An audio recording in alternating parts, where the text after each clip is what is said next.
10 दिनों में चौथी बार पेट्रोल डीजल की कीमतें बढ़ गई हैं।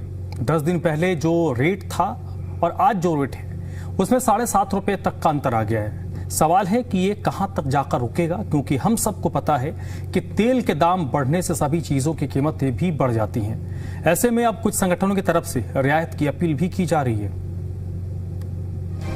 सोमवार को देश की जनता पर एक बार फिर महंगाई की मार पड़ी है। 10 दिन के अंदर चौथी बार पेट्रोल डीजल की कीमतों में बढ़ोतरी दर्ज की गई। सोमवार को पेट्रोल ₹2.61 और डीजल ₹2.71 प्रति लीटर महंगा हो गया, जिसके बाद दिल्ली में पेट्रोल की कीमत ₹102.12 प्रति लीटर और डीजल ₹95.20 प्रति लीटर पर पहुंच गया। पहले आप देखिए कि पिछले कुछ दिनों में किस तरीके से पेट्रोल और डीजल की कीमतें बढ़ी हैं। पेट्रोल में ₹7.40 का इजाफा हुआ, डीजल में ₹7.52 की बढ़ोतरी हुई है। सबसे पहले 15 मई को पेट्रोल ₹3 महंगा हुआ, डीजल ₹3 महंगा हुआ। 19 मई को एक बार फिर से कीमतें बढ़ी और पेट्रोल में 90 पैसे का इजाफा हुआ और डीजल में 90 पैसे की बढ़ोतरी हुई। 23 मई को एक बार फिर से पेट्रोल डीजल की कीमतें बढ़ी। पेट्रोल 87 पैसे प्रति लीटर महंगा हुआ, डीजल 91 पैसे प्रति लीटर महंगा हुआ। 25 मई को एक बार फिर से पेट्रोल और डीजल की कीमतें बढ़ी। पेट्रोल में ₹2.61 प्रति लीटर का इजाफा हुआ, जबकि डीजल में ₹2.71 प्रति लीटर की बढ़ोतरी हुई। दिल्ली में वर्तमान रेट पेट्रोल ₹102.12 प्रति लीटर पर मिल रहा है, जबकि डीजल की कीमत प्रति लीटर ₹95.20 हो गया है। वहीं जब सोमवार को लोग पेट्रोल पंप पर पहुंचे तो उन्हें कीमतों में इजाफे की जानकारी हुई। पेट्रोल डीजल की बढ़ी कीमतों को लेकर लोगों की मिली जुली राय देखने को मिली। कुछ लोग सरकार की मजबूरी को समझ रहे हैं, तो कई ऐसे लोग भी हैं जो लगातार बढ़ रही कीमतों से खुश नहीं हैं। उनका मानना है कि इससे चारों तरफ महंगाई बढ़ेगी। टंकी फुल कराई है, 800 रुपये की हुई है, 800 रुपये की हुई है, कोई दिक्कत नहीं है। 2-4 रुपये में क्या दिक्कत हो रही है, जबकि जब देखेंगे जब भी फुल ही करवाएंगे। स्कूटी फ्री बंटवा देंगे, बैटरी वाली स्कूटी भिजवा देंगे। ये रेखा गुप्ता जी ने तो बोला ही था कि सारा समाज हमारा चलाएगा बैटरी वाला, तो उनसे बोल दो दे जाए ना। आज के टाइम पे तो कमाई भी नहीं है। पूछो मत भाई, बहुत बुरा हाल है, बहुत बुरा हाल है। हाँ, मैं रेलवे स्टाफ, बहुत परेशानी हो रही है तेल की वजह से। मतलब इतनी ज़्यादा दिक्कत है, पूछो मत। 500 में मेरा हफ्ता पार हो जाता था, अब पूरा 900 रुपये, 800 रुपये करीब अब हफ्ता पार हो रहा है। बताते कैसे करें। अब पेट्रोल और डीजल की कीमतें लगातार बढ़ रही हैं, तो लगातार अलग अलग जगहों से मांग उठ रही है। पेट्रोल डीजल की बढ़ी कीमतों को लेकर व्यापारियों और उद्यमियों का संगठन chamber of trade and industry यानी सीटीआई ने केंद्र सरकार से बड़ी मांग की है। सीटीआई चेयरमैन ब्रिजेश गोयल ने केंद्रीय पेट्रोलियम मंत्री हरदीप पुरी को चिट्ठी लिखकर सभी राज्यों के वित्त मंत्रियों की इमरजेंसी बैठक बुलाने की मांग की है। सीटीआई का कहना है कि अगले 3 महीने तक सभी राज्यों में पेट्रोल और डीजल पर फ्लैट 5% वैट लागू किया जाए, जिससे आम जनता को बड़ी राहत मिल सकती है। संगठन के मुताबिक अगर ऐसा होता है तो पेट्रोल और डीजल 10 से 15 रुपए प्रति लीटर सस्ता हो सकता है। सीटीआई ने आरोप लगाया कि राज्यों ने वैट पर वैट लगाकर पेट्रोल डीजल को महंगा बना दिया। वहीं पश्चिम एशिया में जारी संकट के कारण तेल की कीमतों में लगातार बढ़ोतरी हो रही है, जिससे व्यापारी वर्ग और आम लोग प्रभावित हो रहे हैं। आज दिल्ली और देश में चौथी बार पेट्रोल और डीजल के दामों में बढ़ोतरी देखने को मिली है, जिसके कारण पूरे देश भर में महंगाई बढ़ने के आसार बढ़ गए हैं। इसी मुद्दे पे आज दिल्ली और देश में व्यापारियों के शीर्ष संगठन chamber of trade and industry CTI ने केंद्रीय पेट्रोलियम मंत्री हरदीप पुरी जी को एक पत्र लिखा है और हमने मांग की है कि तुरंत केंद्र सरकार सभी राज्यों के मुख्यमंत्री और वित्त मंत्रियों की एक इमरजेंसी मीटिंग बुलाए। चूंकि पेट्रोल डीजल पर जो एक्साइज ड्यूटी लगती है वो केंद्र के अंतर्गत आती है, लेकिन जो वैट लगता है वो राज्यों के अंतर्गत आता है और तमाम जो उपभोक्ता है वो राज्यों में ही रहता है। इसीलिए हमने मांग की है कि पेट्रोलियम मंत्री सभी राज्यों के वित्त मंत्रियों को निर्देश दें कि अगले 3 महीने तक सभी राज्य पेट्रोल और डीजल पर फ्लैट 5% वैट लगाएंगे और फिर से अगर पेट्रोल डीजल के दाम कंपनियां बढ़ाती हैं तब भी उपभोक्ताओं को इसका राहत मिलेगी। पेट्रोल डीजल की लगातार बढ़ रही कीमतों पर आम आदमी पार्टी के राष्ट्रीय संयोजक अरविंद केजरीवाल ने केंद्र सरकार पर हमला बोला है। केजरीवाल ने सवाल पूछा कि जब रूस और ईरान भारत को सस्ता तेल देने को राजी हैं, तो भारत सरकार की क्या मजबूरी है कि वो इन देशों से सस्ता तेल नहीं ले रही। चौथी बार बढ़ाए हैं पिछले कुछ दिनों में, लगभग 7.5 से 8 रुपए पेट्रोल और डीजल के दाम बढ़ गए पिछले 10-15 दिन के अंदर। रशिया और ईरान हमें सस्ता और पर्याप्त मात्रा में तेल और गैस देने के लिए तैयार है। क्यों नहीं खरीद रहे हम लोग उनसे? जब हमारे देश के लोग काम मांग कर रहे हैं कि हमें ईरान और रशिया से तेल और गैस खरीदना चाहिए, वो हमें सस्ता दे रहे हैं, पर्याप्त दे रहे हैं, तो हमारे देश के प्रधानमंत्री की क्या मजबूरियां हैं जिसकी वजह से वो तेल और गैस रशिया और ईरान से नहीं खरीद रहे? प्रधानमंत्री की वो कौन सी मजबूरियां हैं जिसकी वजह से 140 करोड़ लोगों को ये दुख झेलना पड़ रहा है? मुझे कमेंट्स और डीएम में बताइएगा। इसमें दो राय नहीं कि तेल की बढ़ती कीमतें महंगाई से जूझ रही जनता पर दोहरा मार पड़ रही है, और बड़ी बात यह कि जो रेट बढ़ रहे हैं वो कहां जाकर रुकेंगे, इसको लेकर भी कोई जवाब किसी के पास नहीं है। हालांकि कुछ रिपोर्ट्स ये जरूर बता रही हैं कि वर्तमान में तेल कंपनियों को 10 से 12 रुपए का बोझ पड़ रहा है। ऐसे में इस बात की पूरी गुंजाइश है कि आने वाले दिनों में दाम कुछ और बढ़ सकते हैं। दूसरी तरफ विपक्ष भी लगातार सरकार को घेरने में लगी है। कुल मिलाकर पब्लिक अभी इस दोहरी मार को झेलने को मजबूर है और लाचार है। ब्यूरो रिपोर्ट, जी मीडिया। तो चलिए आज की इस चर्चा की हम शुरुआत करें, उससे पहले जो हमारे सवाल हैं उस पर नजर डाल लेते हैं, जिसमें सबसे पहला और बड़ा सवाल है जिस वक्त आप सभी लोगों के जहन में होगा कि आखिरकार पेट्रोल डीजल के दाम कितना बढ़ेंगे, क्योंकि 10 दिन में तो 7.5 रुपये बढ़ गया, तो अब कितना बढ़ेगा। दूसरा सवाल, महंगाई की मार पर रोक कब लगेगी। तीसरा सवाल कि सरकार के पास अभी और कौन कौन से विकल्प हैं जिससे आम लोगों को राहत दी जाए। लेकिन जो सबसे बड़ा प्रश्न है कि भाई 10-11 दिन में तो 7.5 रुपये हो गया, लेकिन क्या ये आखिरी है या अभी कीमतें और बढ़ेंगी, ये प्रश्न है, और इन प्रश्नों के जवाब तलाशना बेहद ज़रूरी है। चलिए सीधे रुख कर लेते हैं अपने मेहमानों का जो इस चर्चा में इस वक्त मेरे साथ जुड़े हैं, उनसे आपका परिचय करवा देते हैं। शुभेंदु शेखर अवस्थी जी हैं, प्रवक्ता हैं भारतीय जनता पार्टी के, जो इस वक्त मेरे साथ जुड़े हैं। वैभव श्रीवास्तव, आम आदमी पार्टी के प्रवक्ता, भी इस वक्त मेरे साथ जुड़े हैं। दीपक शर्मा जी, कांग्रेस पार्टी के प्रवक्ता हैं। और मृगेंद्र चौधरी, राजनीतिक विश्लेषक हैं, वो भी इस वक्त मेरे साथ जुड़े हैं। आप सभी लोगों का बहुत बहुत स्वागत। सबसे पहला सवाल शुभेंदु जी आपसे ही है। इसमें कोई शको शुबा नहीं है कि अगर 10 दिन के अंदर पेट्रोल डीजल की कीमतें 7.5 रुपये तक बढ़ी हैं, तो प्रत्यक्ष तौर पर जो लोग पेट्रोल डीजल रोज भरवाते हैं, और तकरीबन भारत का अधिकतम जो आबादी है, संख्या है, वो पेट्रोल डीजल भरवाते ही हैं अपने 6 पहिया वाहन में, 2 पहिया वाहन में। लेकिन अब प्रत्यक्ष तौर पर भी जब डीजल पेट्रोल की कीमतें बढ़ती हैं तो महंगाई की मार भी पड़ती है। लोग ये पूछ रहे हैं कि ये कांटा कहां जाकर रुकेगा, थमेगा भी या अभी ये क्रम जारी रहेगा? नमस्कार धर्मराज जी, और आपके चैनल को जो लोग इसको देख रहे हैं उनको भी मेरा नमस्कार।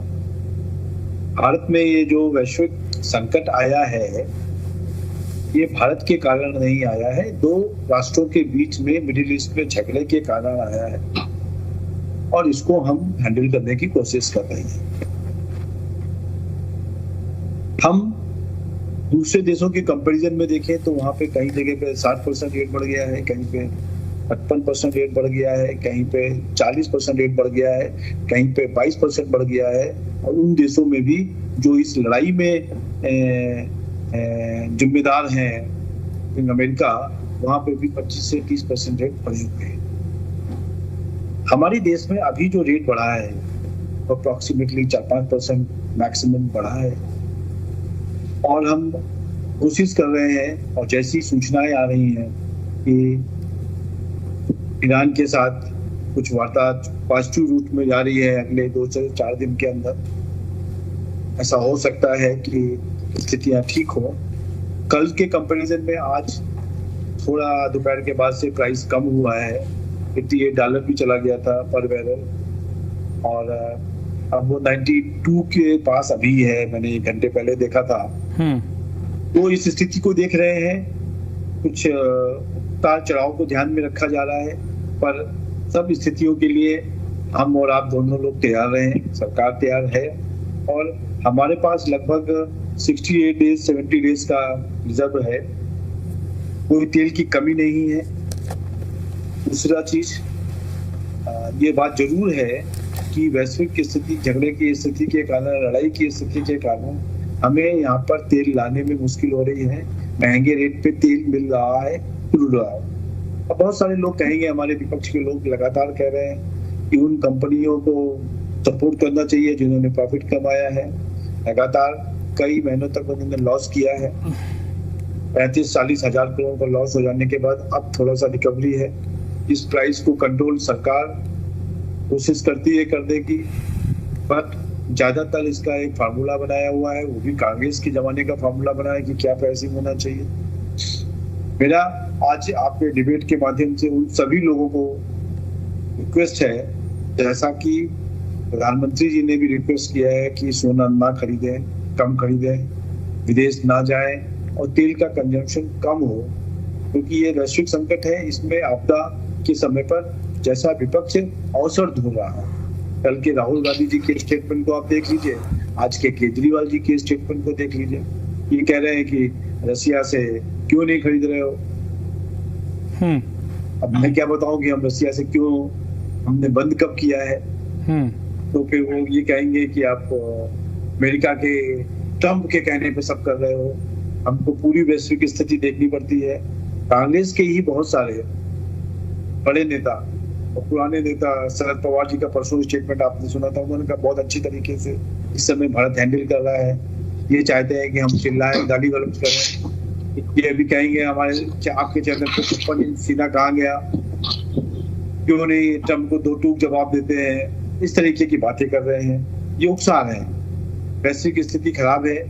ऐसे संकट के समय पर जनता के बीच में ऐसा मैसेज देना, जैसा राहुल गांधी जी ने कल कहा, 1 साल में सरकार गिर जाएगी, और केजरीवाल जी का भी स्टेटमेंट आ रहा है। तो मैं बार बार आपके चैनल के माध्यम से कहना चाहता हूँ, प्रधानमंत्री जी के अपील पर इन सबको, विपक्ष के लोगों को साथ देना चाहिए। जब आपदा खत्म हो जाए तब इन पर प्रश्न करना चाहिए, पर प्रश्न नहीं कर रहे हैं। प्रश्न उस समय कर रहे हैं जब आपदा है। ऐसा जो स्वरूप है आपका, चाहे वो केजरीवाल जी का हो, चाहे राहुल गांधी जी का हो, वो देश के लिए ठीक नहीं है। ठीक है वैभव, दो चीजें हैं। एक बात कि अंतर्राष्ट्रीय स्तर पर जो स्थिति बनी है, हर देश दुनिया में इससे इफेक्टेड है, कोई कम थोड़ा कोई ज्यादा। भारत भी इससे अछूता नहीं है। भारत सरकार ने इसको टालने की कोशिश की, लेकिन अब रेट्स बढ़ रहे हैं। सबको पता था कि दाम तो बढ़ेंगे, कितने तक जाकर रुकेंगे ये किसी को नहीं पता। गया कि रूस और ईरान से सस्ता तेल ऑफर करा, तो ईरान से तो तेल हम अभी ले ही नहीं सकते हैं, क्योंकि ईरान से जो भी तेल बाहर जा रहा है अमेरिका ने ब्लॉकेट किया हुआ है, तो ईरान भी बाहर तेल भेज नहीं पा रहा। और रूस से भी जो तेल है, अभी 4-5 दिन पहले जो पेट्रोलियम मंत्रालय की जॉइंट सेक्रेटरी हैं सुजाता जी, उनका एक प्रेस ब्रीफ आया था 2-3-4 दिन पहले, पिछले सप्ताह, जिसमें उन्होंने कहा था कि हम तेल ले रहे हैं, लेते रहेंगे, और लेते थे, लेते हैं और लेते रहेंगे। फिर ये बात कहां से आई कि हम नहीं ले रहे हैं? बाबू जी। ठीक है, धनराज जी, सबसे पहले आपको नमस्कार, शुभेंदु भाई को नमस्कार, दीपक जी, मुकेन जी को नमस्कार, और जो भी दर्शक प्रोग्राम देख रहे हैं उनको मेरा नमस्कार। सबसे पहले तो धर्मराज जी, मैं अपनी बात स्टार्ट करूंगा कि यह संकट, और मैं बहुत जिम्मेदारी से और सारे आंकड़े प्रस्तुत करके बोलूंगा, यह संकट भारत सरकार और आदरणीय नरेंद्र मोदी जी के मिस गवर्नेंस और नाकामी की वजह से है। वैश्विक संकट का एक ढाल बना के भारतीय जनता पार्टी और नरेंद्र मोदी जी बचने का प्रयास कर रहा है। मैं सारे तथ्यों के साथ ही बात रखूंगा, कोई भी बात बिना तथ्य के नहीं रखूंगा, और सबको कोट कर दूंगा ताकि शुभेंदु जी कोट, वो सारे सोर्सेस बहुत मांगते हैं, सारे सोर्सेस कोट करके कहूंगा। सबसे पहले तो धर्मराज जी, आपने ये बात कही, लगभग 7-8% के आसपास पेट्रोल के दाम बढ़ गए अभी तक, पेट्रोल डीजल के प्राइसेस के। फिर आपने ये नहीं बताया, पता नहीं हो सकता आपसे स्किप हो गया हो, कि 8% क्रूड ऑयल के दाम घटे हैं पिछले 2-3 दिनों में। तो जब दाम प्राइसेस बढ़े क्रूड ऑयल के, सरकार ने बढ़ाया, लगातार स्ट्रेन आया इकोनॉमिक सिस्टम पे, उन्होंने बढ़ा दिया। 8% का डिप आया है क्रूड प्राइसेस के ऑयल में। सरकार ने वो पास ऑन क्यों नहीं हुआ कस्टमर्स को, आम जनता को क्यों पास ऑन नहीं किया? चलिए अब दूसरे तथ्य पे चलते हैं कि 2014 में चलते हैं, जब आदरणीय नरेंद्र मोदी जी ने शपथ ग्रहण किया था, मई 2014 में, आई थिंक 18 या 19 मई के आसपास की बात है। उस समय क्रूड प्राइसेस के दाम सबसे सर्वाधिक आए थे। कितना था? $108 प्रति बैरल। और उस समय डीजल और पेट्रोल प्राइसेस की वैल्यू कितनी थी? 72.61 और 55 रुपए। 55 रुपए डीजल और 72.61 पेट्रोल प्राइसेस थे। आज जब क्रूड ऑयल की प्राइसेस $8 अभी 14 मई को हुई थी, और आज की हम बात करें तो 92 से $97 प्रति बैरल चल रही है। इस समय पेट्रोल और डीजल प्राइसेस कितने हैं? 102 रुपए, और डीजल क्लोज टू 100 पहुंचने वाला है। तो इतना बड़ा गैप कैसे आया?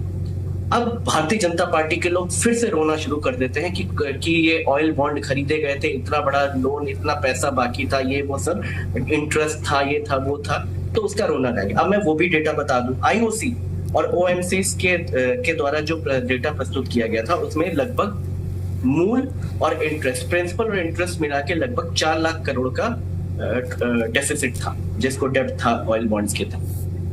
अभी तक केंद्र सरकार 36.5 लाख करोड़ टैक्सेस ले चुकी है, और वो 4 लाख 2025 में ही पूरा किया जा चुका है। तो इसका मतलब अब कोई डेब्ट, अब कोई ऋण बाकी नहीं है। तो अगर कोई ऋण बाकी नहीं है, इकोनॉमिक पे कोई स्ट्रेन नहीं है, तो ये जो बढ़ती बढ़त घटत है, इसका कंज्यूमर को क्यों उसका प्रॉफिट पास ऑन नहीं किया जा रहा है? ऑयल कंपनीज का ये रोना हर बार भारतीय जनता पार्टी के लोग रोते हैं, इसलिए मैं ऑयल कंपनीज की भी रिपोर्ट लेके आया हूँ। ऑयल कंपनीज का जो इस बात का जो तीनों ओएमसी, स्टेट रन ओएमसीज हैं, आईओसी, बीपीसीएल और एचपीसीएल, उनका फाइनेंशियल ईयर 2025 से 2026 में 129.9% का प्रॉफिट हुआ है। 33,601 करोड़ से लेकर 77,280 करोड़ रुपए का स्टीप जंप हुआ है, प्रॉफिट का जंप हुआ है। इसमें कोई भी, और मैं बहुत जिम्मेदारी से बोल रहा हूं, एक भी तीनों ओएमसी, जो तीनों ओएमसी हैं, state run, IOC, BPCL, HPCL, कोई भी घाटे में नहीं चल रहा है। तो ये संकट की बात करके क्यों तोला जा रहा है? नफो नुकसान ये है नरेंद्र मोदी और भारतीय जनता पार्टी के लिए कि ये जो आर्टिफिशियल एक जिसे कहते हैं एक संकट पैदा करने की स्थिति की जा रही है। 21 मई 2026, अभी 4 दिन पहले, ईरान के विदेश मंत्री का बयान आया था, और मैं आपको भी करेक्ट कर दूं, ईरान के जो टैंकर्स पास ऑन हो रहे हैं, कोई ब्लॉकेज नहीं है। ईरान ने ब्लॉक किया हुआ है, यूएस ने ब्लॉक नहीं किया हुआ है। यूएस की नेवी उसको खुलवाने के लिए, प्रेशर बनाने के लिए उन्होंने अपने सेल गार्ड्स, अपनी नेवी को डिप्लॉय कर रखा है। ब्लॉकेज तो हुआ है ईरान की तरफ से हुआ है। ईरान के विदेश मंत्री ने 21 मई को अपना बयान दिया था कि हम इंडिया को ऑयल सब्सिडाइज रेट में देने को तैयार हैं, और ईरान के ऑयल का पता है क्या फायदा है? कि ईरान हमसे रुपए में ट्रेड करता है, डॉलर में ट्रेड नहीं करता है। ऊपर से ऊपर हमें शिपिंग कॉस्ट में भी रियायत देता है, प्लस इंश्योरेंस फ्री प्रोवाइड करता है। तो ये सारी सहूलियतों के बाद भी भारत सरकार ईरान से तेल नहीं ले रही है, और ईरान के विदेश मंत्री ने कहा कि हम देने को तैयार है, लेकिन शायद यूएस के प्रेशर से वो नहीं दे रहा है। दूसरी चीज, अरविंद केजरीवाल जी ने कहा कि रशिया से भी सरकार नहीं दे रही है। आप कहिए तो मैं वो वीडियो प्ले कर देता हूं। राम माधव जी ने इंटरनेशनल प्लेटफॉर्म पे अपने काउंटर पार्ट यूएस की स्टेट एग्जीक्यूटिव के सामने क्या बोला था, ये देख लीजिए। Oil from Iran. We agreed to stop buying oil from Russia, facing so much criticism from our Indian opposition. ये अगर नहीं सुनाई दे रहा है मैं बता दूं, राम माधव जी ने कहा है, आरएसएस और बीजेपी के बड़े नेता है, कि इन्होंने इंटरनेशनल प्लेटफॉर्म पे बात कहा है कि हम रशिया से ऑयल खरीदने के लिए मना, हमने आपकी बात मान ली। हमने ईरान से तेल नहीं खरीदना है, वो भी आपकी मान ली। आपकी सब्सिडी, आपने ऊपर जो हमने हमारे ऊपर टैक्स